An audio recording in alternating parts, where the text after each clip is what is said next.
السلام علیکم ورحمت الله وبرکاته. محترم مسلمانانو ورونو، امید لرم چې روغ او جوړ وي. الله هم خوشحاله، کامیاب او کامران لره. ورونو، تاسو ته پته ده چې الیکشن نږدې دی او سیاسي خلک کلي په کلي، کوڅه په کوڅه باندې ګرځي، د خلکو نه ووټونه غواړي. ومې غوښتل تاسو سره د دغه سیاسیانو د طریقې واردات په اړه باندې یو څو خبرې وکړم. خو یاد ساتئ، زما دا خبرې د کوم جماعت سره د تعصب په بنیاد باندې یا د کوم جماعت سره د دښمنۍ په بنیاد باندې نه دي، بلکې زما دا خبرې یوازې او یوازې د دعوت په نیت باندې دي. ورونو، غل چې کله څه واردات کوي، قاتل څه واردات کوي، دغه وارداتو کولو دپاره د هغوی سره خپلې طریقې، همدا رقم زمونږ او ستاسو سیاسیان هغې چې کله زمونږ او ستاسو نه ووټ غواړي، نو د دغه ووټ غوښتلو دپاره د هغوی سره خپلې طریقې دي. خو بعضې طریقې داسې دي چې هغه ډېرې زیاتې خطرناکې دي، او بعضې طریقې چې کوم دي هغه دومره خطرناکې نه دي. بعضې نومونه ډېر زیات خطرناک دي او بعضې نومونه چې دي هغه دومره ډېر خطرناک نه دي. کومې طریقې، کوم نومونه چې ډېر زیات خطرناک دي، په هغې باندې به موږ خبره کوو. لکه من جمله د هغې نه په دیوال باندې به یې کتاب جوړ کړی او په کتاب باندې به یې لیکلي القرآن، او خلکو ته به وایي چې ووټ به ګوره قرآن له ورکوئ، او د قرآن په مقابله کې بل شي له ووټ ورکول چې کوم دی نه حرام دی او ناروا دی. نو چونکې زمونږ ټولنه، زمونږ معاشره هغه داسې یو معاشره ده چې زمونږ د معاشرې افراد مذهب خوښوونکي، اسلام خوښوونکي، قرآن خوښوونکي، عالم خوښوونکي خلک. نو په دې نومونو باندې زمونږ د معاشرې د خلکو نه دا خلک ووټ غواړي. نو چې کله هر کله د معاشرې افراد داسې دي چې هغوی مذهب خوښوي او په دیوال باندې هغه ته په کتاب باندې ولیکل چې القرآن، او د قرآن په مقابله کې به بل شي له ووټ نه ورکوي، نو خامخا به هغه قرآن له ووټ ورکوي، خامخا به هغه کتاب له څه کوي، ووټ ورکوي.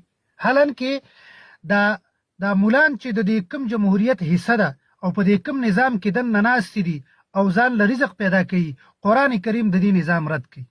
قرآن کریم د دې سیستم رد کوي، ځکه چې په دې نظام او په دې سیستم کې چې کوم دی د قانون سازۍ حق بندگانو ته دی، او قرآن کریم وایي چې ان الحکم الا لله، د قانون سازۍ حق چې کوم دی یوازې او یوازې د الله رب العزت ذات لره دی.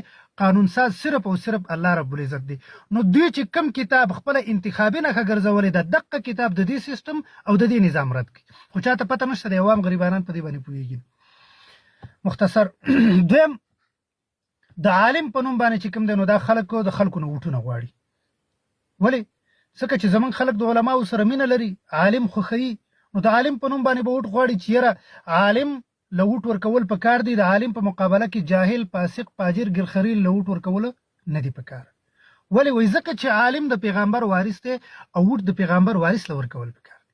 حالانکې دا خبر هم ځان سره یاد ساتئ چې د پیغمبر وارث به هغه عالم وي چې د هغه سره د پیغمبر میراث وي. اوس راځو ووټ طرف ته، جمهوریت طرف ته. ووټ او جمهوریت دا موږ ته په میراث کې د یهودو او د نصاراو نه پاتې شوی دی.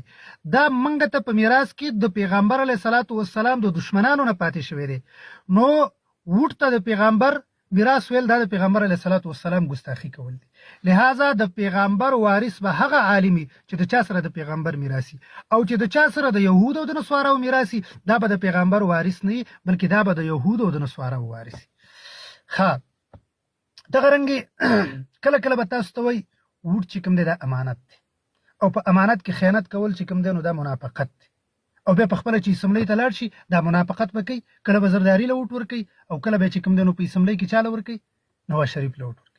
بیا به تاسو ته وایي چې یاره دا شهادت دی، او ولا تکتم الشهاده ومن یکتمها فانه آثم قلبه. ګواهي مه پټوئ، او که چا ګواهي پټه کړه زړه یې ګناهګار دی، او دا زړونه بیا په خپله باندې په اسمبلۍ کې څه ګناهګاري. بیا ګواهي د چا په حق کې کوي، کله د زرداري په حق کې کوي او کله د نواز شریف په حق کې. نو دا مختلف نومونه دي، په دې باندې زمونږ او ستاسو نه دا خلک ووټونه غواړي، او دا د دوی د وارداتو طریقې کار دی. تازه یو ویډیو مې کتله د مفتي ګوهر علي شاه صاحب، هغه وایي چې زما مقابله کې 2 کسان ولاړ دي، او دا 2 کسان خیر دی تاسو راولئ. کمپاین کې دا خبره کړې ده، زما سره یې ودروئ، که زما سره په علم کې برابر وو، په ظاهري عمل کې برابر وو، په حسب او نسب کې برابر وو، بیا تاسو کولی شئ چې هغه له ووټ ورکړئ. حالانکې داسې ورته چا ونه ویل چې مولوي صاحب دا کوم نمایندګان چې موږ اسمبلۍ ته لیږو دا موږ د دې دپاره نه لیږو چې سبا به موږ ته جنازې کوي او نکاحګانې به راله تړي او مونځونه او تراویح به راته کوي. دا خو موږ د دنیا د کارونو دپاره لیږو، د دې د دین سره کوم تعلق نشته. او دا ځکه چې دا نظام او دا سیستم چې کوم دی دا د اسلام دښمنانو جوړ کړی دی.